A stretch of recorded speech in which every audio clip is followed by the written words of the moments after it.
Hello friends, this is करण। जो हमने polity की सीरीज स्टार्ट की है, इससे पहले हमने 4 चैप्टर तक डिस्कस कर लिया है, जिसमें हमने आर्टिकल्स, पार्ट्स और ये सब चीजें डिस्कस की थी। और आज की सीरीज में हम इसी को आगे फर्दर देखते हैं। 5th चैप्टर है schedules of the Indian constitution. आज हम इसको पढ़ेंगे। जो schedules of the Indian constitution है ना, ये काफी इंपॉर्टेंट टॉपिक है। इसको हम बिल्कुल भी छोड़ नहीं सकते। हर साल या फिर ऐसे बोल सकते हैं कि हर पेपर में कहीं ना कहीं से घुमा फिरा के यहाँ से क्वेश्चन आ ही जाता है।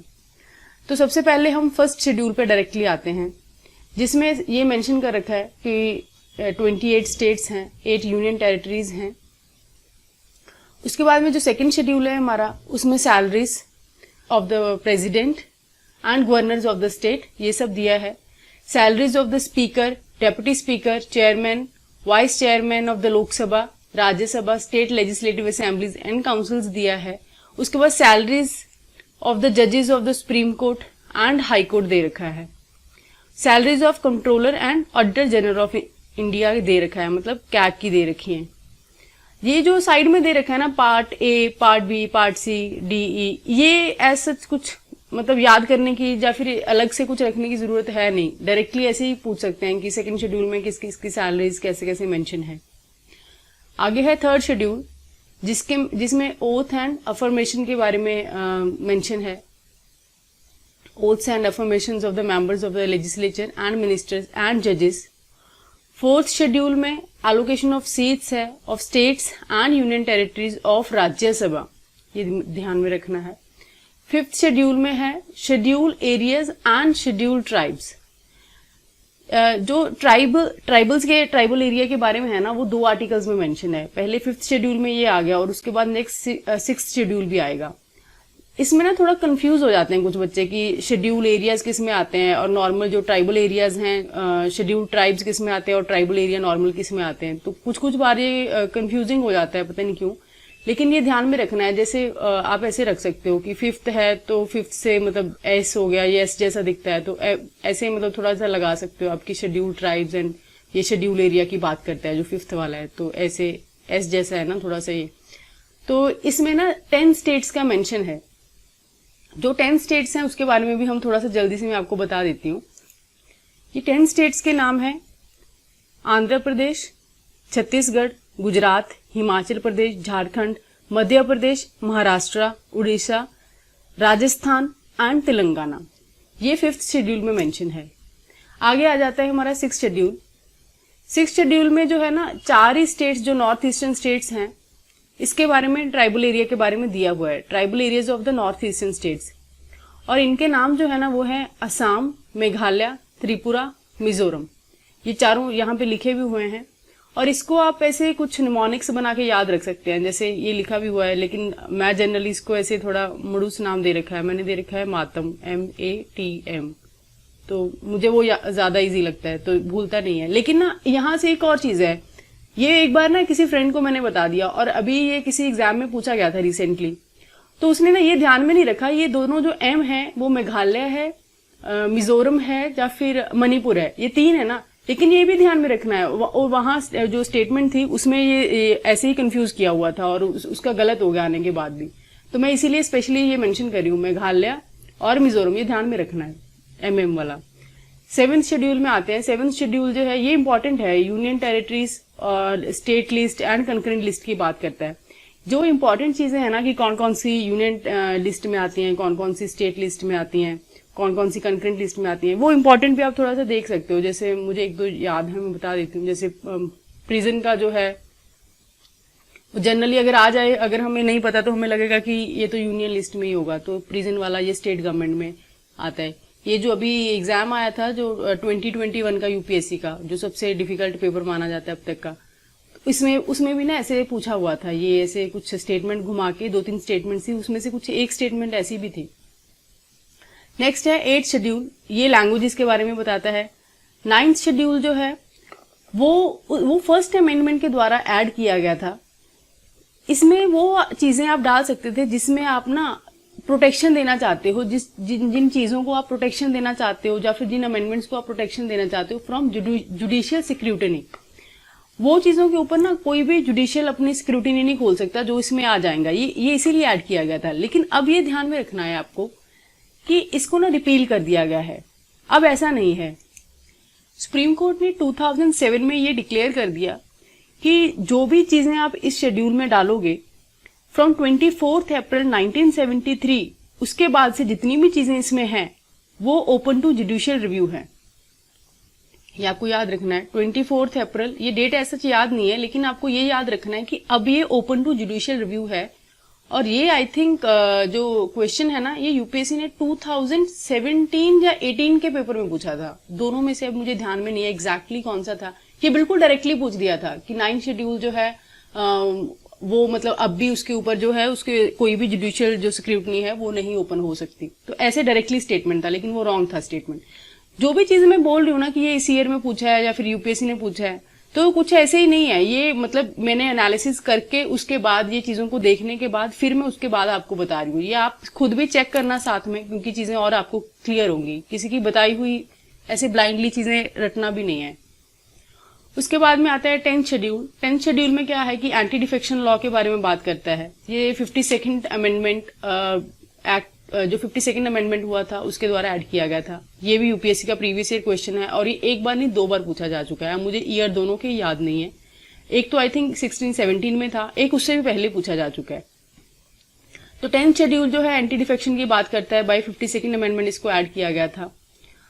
और ये शेड्यूल में 91st अमेंडमेंट जो हुई थी उसमें और लेटेस्ट डेवलपमेंट्स भी हुई थी। अब इसमें यह भी ध्यान में रखना है कि जो भी एंटी डिफेक्शन इसके अंडर मतलब कि जो भी मेंबर्स के ऊपर एंटी डिफेक्शन लॉ लगता है वो या तो चेयरमैन के द्वारा लगाया जाता है राज्यसभा में, या फिर लोकसभा में उसको स्पीकर देखता है। चेयरमैन देखता है राज्यसभा में, उसका जो डिसीजन है वो फाइनल होता है, और स्पीकर का डिसीजन फाइनल होता है लोकसभा में। लेकिन ये दोनों ही ओपन टू जुडिशियल रिव्यू हैं। ये भी है यहाँ पे क्वेश्चन। ये मैंने इसीलिए बताया क्योंकि ना प्रेसिडेंट का कुछ बार आ जाता है कि ये जो 10th शेड्यूल में है उसके अंडर जो एंटी डिफेक्शन है वो उसका जो चीजें हैं प्रेसिडेंट देखता है, और प्रेसिडेंट का डिसीजन है जो फाइनल होता है वो देखता है कि किस किस को निकालना है। लेकिन इसमें स्पीकर और चेयरमैन देखता है। नेक्स्ट देख लेते हैं। 11th शेड्यूल आ गया। 11th शेड्यूल में पंचायत के बारे में दिया हुआ है, और 12th शेड्यूल में म्यूनिसिपैलिटीज के बारे में दे रखा है। Next is chapter 6, some special features of the Indian constitution. अब इसमें से कुछ चीजें हमने पढ़ रखी हैं, कुछ हम जल्दी से फटाफट से देख लेते हैं कौन सा इंपॉर्टेंट है। सबसे पहले तो ये है कि हमने पढ़ा था कि जो ओरिजिनल कॉन्स्टिट्यूशन था उसमें 395 आर्टिकल्स थे, 22 पार्ट्स थे एंड 8 उसमें शेड्यूल्स थे। और इसके साथ में हमें ये भी याद रखना है कि जो प्रेजेंट का अभी का कॉन्स्टिट्यूशन है उसमें 448 आर्टिकल्स हैं, 25 पार्ट्स हैं एंड 12 शेड्यूल्स हैं। और इंडिया का जो कॉन्स्टिट्यूशन है वो one of the lengthiest written constitution है।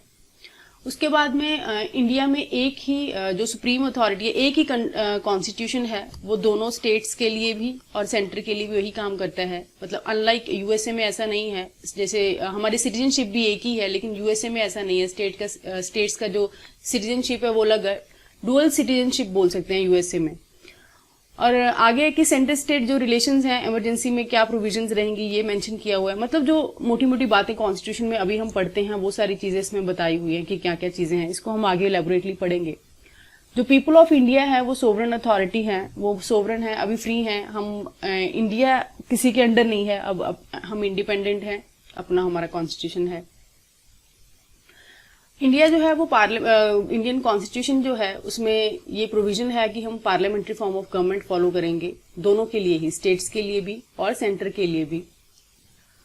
और इंडियन कॉन्स्टिट्यूशन थॉरोली रिटन है, थोड़ा फ्लेक्सिबल भी है। मतलब ऐसा नहीं है कि इसको अमेंड नहीं कर सकते, इसको अमेंड भी कर सकते हैं। बाकी इसमें फंडामेंटल राइट्स की चीजें दी हैं, डीपीएसपीज मेंशन है, फंडामेंटल ड्यूटीज हो गई, basic structure of the constitution है। लेकिन basic structure of the constitution ना ये मेंशन डिटेल में दिया नहीं हुआ है कॉन्स्टिट्यूशन में। मतलब constitution as such basic structure of constitution को डिफाइन नहीं करता है। ये भी कभी भी पूछ सकते हैं, ये इंपॉर्टेंट है कि ये कॉन्स्टिट्यूशन में मेंशन ऐसे डायरेक्टली आ सकता है। बाकी हमने आगे देख लिया कि डीपीएसपीज दे रखा है, सिंगल यूनिफाइड जुडिशरी है, ये हमने ऑलरेडी देख लिया। सुप्रीम कोर्ट जो है वो अपेक्स बॉडी है, सबसे ऊपर है। उसके बाद में स्टेट्स में जो है वो हाई कोर्ट जैसे होते हैं, फिर सबऑर्डिनेट कोर्ट्स जो हैं वो हैं। इंडिपेंडेंट जुडिशरी हमने देख ही लिया है। उसके बाद में इंडिया में जो हम फॉलो करते हैं वो यूनिवर्सल अडल्ट फ्रेंचाइज जिसको बोलते हैं वो फॉलो करते हैं। मतलब कि 18 ईयर से अबव जो भी बंदा है वो वोट का उसके पास अधिकार है, वो वोट दे सकता है। इसको 18 पहले 21 था, इसको 18 कर दिया गया bye 61st amendment 1989। Bye 61st amendment 1989 में ये 21 था पहले, उसके बाद में ये 18 किया गया था। उसके बाद में हमारा जो हम सेकुलर हैं, सेकुलर स्टेट मेंशन किया गया, और ये सेकुलर स्टेट का जो प्रोविजन है ये 42nd अमेंडमेंट में डाला गया था। सोशल, सेकुलर एंड इंटीग्रिटी, ये तीनों चीजें 42nd अमेंडमेंट में डाली गई थी। उससे पहले हमने पढ़ा था कि जब हमारा कॉन्स्टिट्यूशन हमने लिया था प्रियम्बल में, इंडिपेंडेंस ऑफ इंडिया एक्ट जब आया था, सॉरी प्रियम्बल में भी नहीं, तब हमने social sovereign democratic Republic declare किया था अपने आप को, और फिर ये सेकुलर सोशलिस्ट ये सब चीजें हमने बाद में डाली थी। शेड्यूल कास्ट के लिए और ट्राइब्स के लिए रिजर्वेशन ऑफ सीट्स रहेगा। पंचायती राज को अधिकार दिया गया, ये बाय 91st अमेंडमेंट हुआ था, सॉरी ये 73rd अमेंडमेंट हुआ था, वेरी सॉरी, ये 73rd अमेंडमेंट में हुआ था, और 74th अमेंडमेंट में म्युनिसिपैलिटी का हुआ था। Next is federal and unitary features of Indian union. इसमें फेडरल फीचर्स में हम सबसे पहला जो दे रखा है distribution of power between the union and the states. Federal का मतलब है कि स्टेट्स को भी अपना पूरा अधिकार दिया गया है, वो अपने अकॉर्डिंग काम कर सकते हैं, और साथ में वो सेंटर को भी अकाउंटेबल है। ऐसा नहीं है कि वो cease to be under the central government हो जाएंगे, वो सेंटर का ही, सेंटर को अकाउंटेबल है, सेंटर का ही पार्ट है। हम एक ही हैं, लेकिन वो अलग से अपनी स्टेट में डेवलपमेंट के लिए अलग से अपना कार्य कर सकते हैं। तो ये इसको हम थोड़ा फेडरल फीचर्स को ऐसे समझ सकते हैं।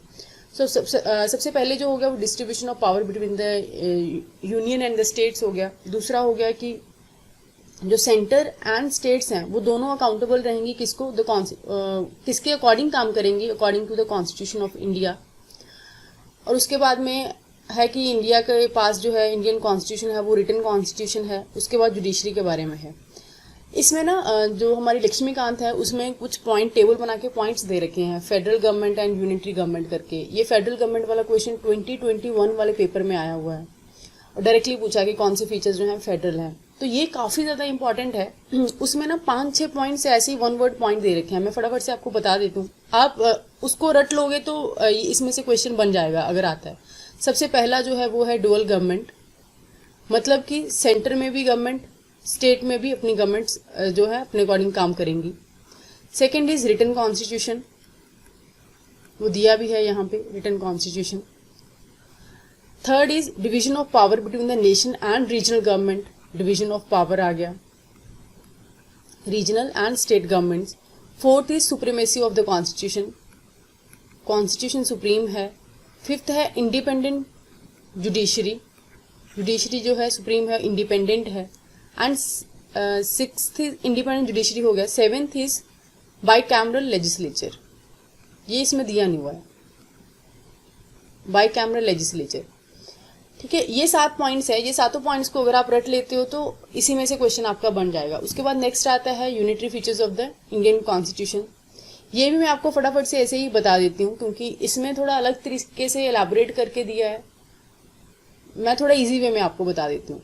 जैसे यूनिटरी गवर्नमेंट में अगर आ जाए कि which of the following are the unitary features of the which of the following are the features of the unitary government, ऐसे करके अगर मान लो क्वेश्चन आता है तो ऑप्शन आ जाए, तो अब मैं आपको उसमें से उसका बताती हूँ आंसर। सबसे पहला जो है वो है single government, that is national government which में क्रिएट द रीजनल गवर्नमेंट, मतलब सिंगल गवर्नमेंट होगी, जैसे यूएसए में है, यूएसए प्रैक्टिस करता है। कॉन्स्टिट्यूशन में भी रिटन और अनरिटन, जैसे मैंने पहले स्टार्टिंग की पहली क्लास में शायद सबसे पहली चीज यही बताई थी कि ओरल कॉन्स्टिट्यूशन भी होता है, रिटन भी होता है, तो वैसा हो सकता है। डिवीजन ऑफ पावर का कोई जरूरी नहीं है, नो डिवीजन ऑफ पावर। उसके बाद में कॉन्स्टिट्यूशन में भी सुप्रीम और मे नॉट भी, जरूरी नहीं है। स्टेट्स के पास अपना भी स्टेट्स के पास कॉन्स्टिट्यूशन हो सकता है जिसके अकॉर्डिंग वो काम कर सकती हैं। उसके बाद है कॉन्स्टिट्यूशन में भी रिजिड में भी फ्लेक्सिबल, जैसे हमारा जो फेडरल में हमने क्या पढ़ा था, रिजिड कॉन्स्टिट्यूशन, जहाँ पे ज़रूरी नहीं है। यहाँ पे जो जो भी चीज़ें हमने फेडरल में पढ़ी हैं उसके अपोजिट होंगी ज़्यादातर चीज़ें। फिर उसके बाद में आता है इंडिपेंडेंट जुडिशरी, जो हमने वहाँ पे पढ़ी, वो ज़रूरी नहीं है कि इंडिपेंडेंट हो भी सकती है, नहीं भी हो सकती है, और अपना अलग से भी उनकी एक सुप्रीम कोर्ट हो सकती है स्टेट की। लेजिस्लेचर में भी बाई कैमरल और यूनिकैमरल। ये 5-6 पॉइंट्स, वही 6-7 पॉइंट्स जो फेडरल में थे उसके डायरेक्टली उसी के अपोजिट आप बोल सकते हो यूनिटरी गवर्नमेंट के पॉइंट्स हैं। वो मैंने आपको बताई, यहाँ से आप पढ़ भी सकते हो। उसके बाद है प्रियम्बल। प्रियम्बल में जो ऑब्जेक्टिव रेजोल्यूशन था वो पंडित जवाहरलाल नेहरू ने पास किया था, वो अडॉप्ट किया गया था ऑन 13 दिसंबर 1946 को।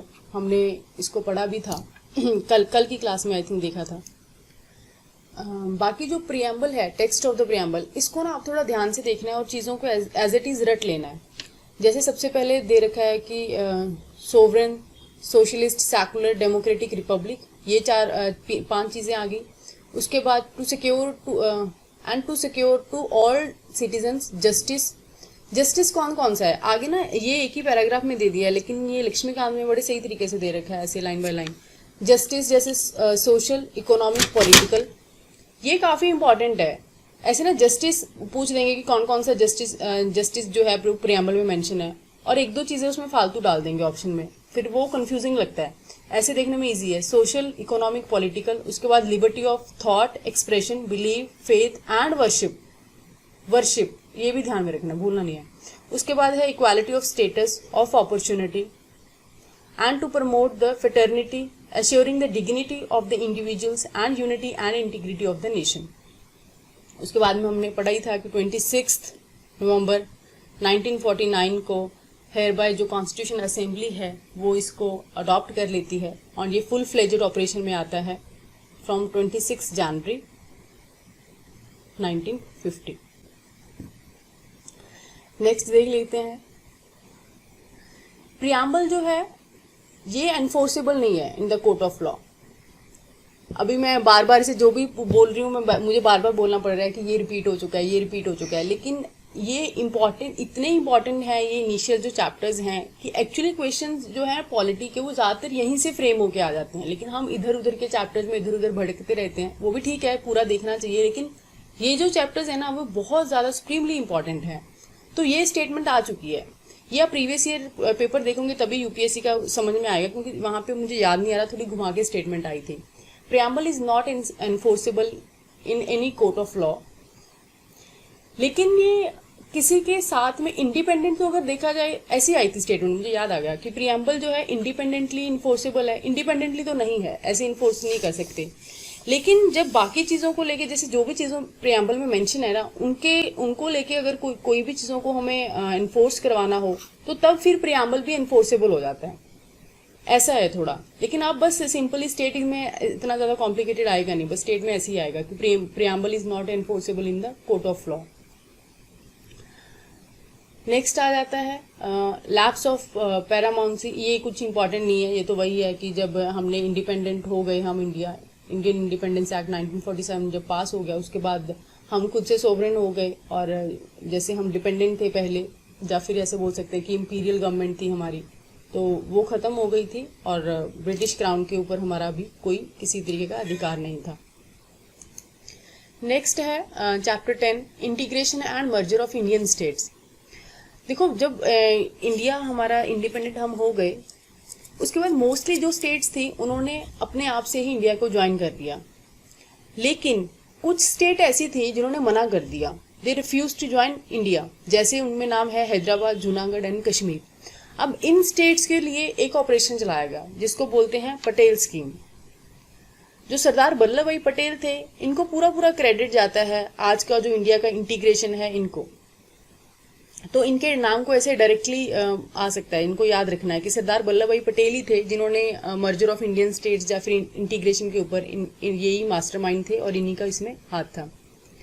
उसके बाद में नेक्स्ट में ना, ये ज़्यादा ही एग्जाम पॉइंट ऑफ व्यू से इंपॉर्टेंट चीज़ें हैं नहीं, कौन कौन सी स्टेट कब आई, कैसे हुआ, कौन सी अमेंडमेंट के थ्रू हुआ, ये कब कब हो रहा था, या फिर ऐसे बोल सकते हैं कि कौन सी स्टेट रेफरेंडम के थ्रू हो रही थी, कौन सी स्टेट कैसे हो रही थी, ये सब दे रखा है। तो हम डायरेक्टली जो इंपॉर्टेंट चीज़ें हैं हम वहीं पे चलते हैं।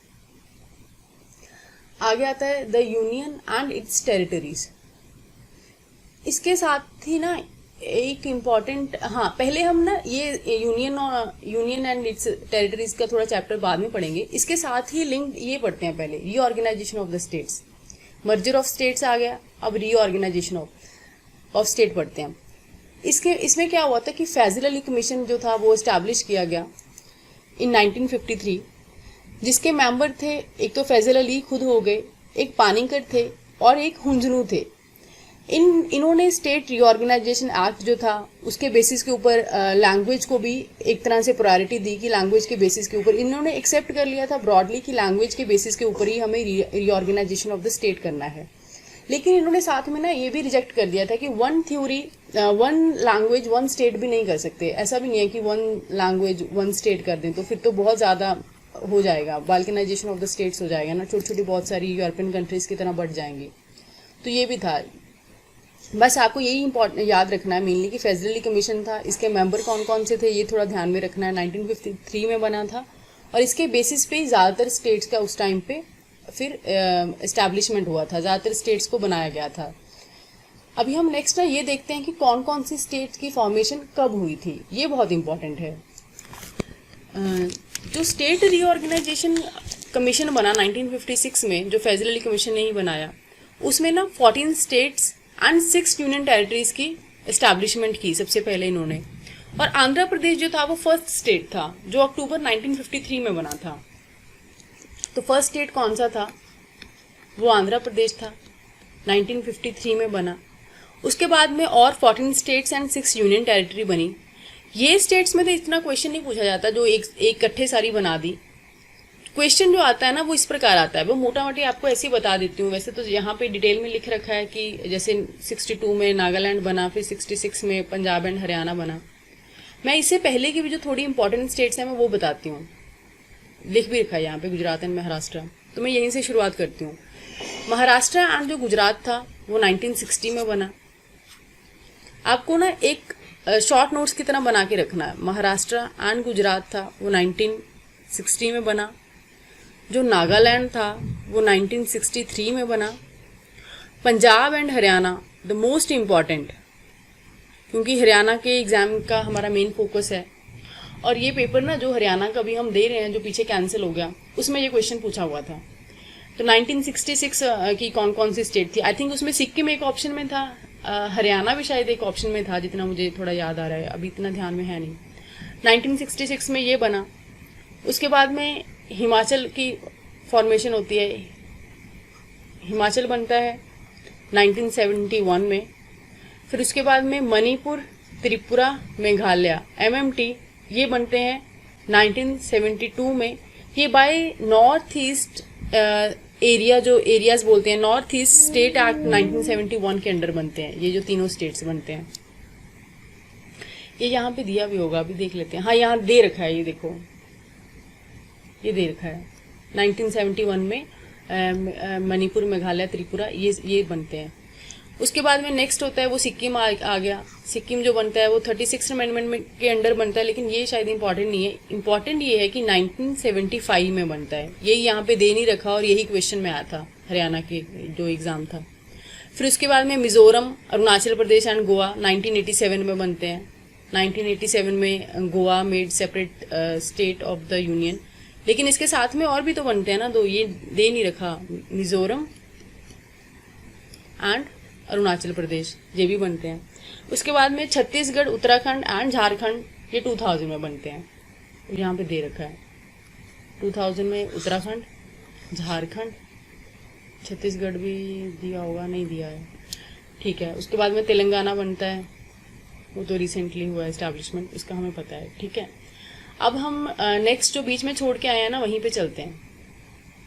यहाँ पे वो मैंने पहले इसीलिए कराया क्योंकि यहाँ पे ना हमने ये देखा था integration and merger of Indian state, फिर मैंने साथ में ये देख लिया। अब ये जो यूनियन एंड इट्स टेरिटरीज है ये इतना इंपॉर्टेंट है नहीं, क्वेश्चन बनने के चांसेस कम है, लेकिन हम फटाफट से इसको देखते हैं।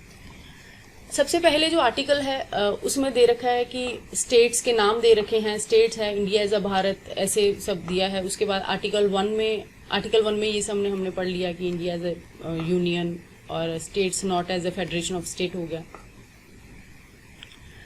उसके बाद में सेकंड आर्टिकल जो है सेकंड आर्टिकल में ये दे रखा है कि अगर इंडियन पार्लियामेंट ऐसे कुछ मता पास कर देती है कि हमें न्यू स्टेट बनाना है या फिर कोई न्यू स्टेट को यूनियन ऑफ इंडिया में ऐड करना है या फिर न्यू स्टेट का एस्टैब्लिशमेंट करना है जो इससे पहले इसका पार्ट नहीं है, उसके लिए आर्टिकल 2 है। और आर्टिकल 3 उसके लिए है जो चीजें पहले से इंडिया का पार्ट हैं, जैसे हमने बनाया था, जैसे मान लो हरियाणा बना 1966 में, लेकिन ये किस में से बना? ये पंजाब में से बना 1966 में। तो इसके लिए यहां से कौन सा आर्टिकल आएगा? आर्टिकल 3 आएगा, क्योंकि जो ऑलरेडी एस्टैब्लिश्ड स्टेट हैं उसी की बाउंड्री को ऑल्टर करके हमने दूसरी स्टेट को बना दिया है। ऐसे जैसे तेलंगाना को बनाया हमने आंध्र प्रदेश से निकाल के, तो उस जगह में आता है आर्टिकल 3। और आर्टिकल 2 जब हम कम्प्लीटली न्यू टेरिटरी है जो अपने अंडर लेते हैं, जैसे गोवा जो थी वो पोर्चुगीज की थी, फिर दमन एंड दीव जो था, सिक्किम जो था, ये अलग अलग, जैसे पुडुचेरी हो गया, ये फ्रेंच कॉलोनी थी, उनसे हमने लिया। तो इस जगह में जो चीजें आती हैं वो आर्टिकल 2 आता है। आर्टिकल 2 एंड 3 में आई होप कि समझ में आ गया होगा। मैंने काफी जरूरत नहीं थी, वैसे काफी डिटेल में एक्सप्लेन कर दिया इसको मैंने। ठीक है, उसके बाद हम जो नेक्स्ट चीजें हैं वो हम नेक्स्ट वीडियो में डिस्कस करते हैं। नेक्स्ट फंडामेंटल राइट से डिस्कस करेंगे। सिटीजनशिप है, ये इंपॉर्टेंट नहीं है, क्वेश्चन बनने का हार्डली कोई चांस है, तो फंडामेंटल राइट से डायरेक्टली कल से डिस्कस करेंगे नेक्स्ट वीडियो में। So thank you very much. Hope आपको वीडियो अच्छी लगी होगी। आप चैनल को अगर अच्छा लग रहा है तो सब्सक्राइब एंड शेयर जरूर करना। Thank you so much.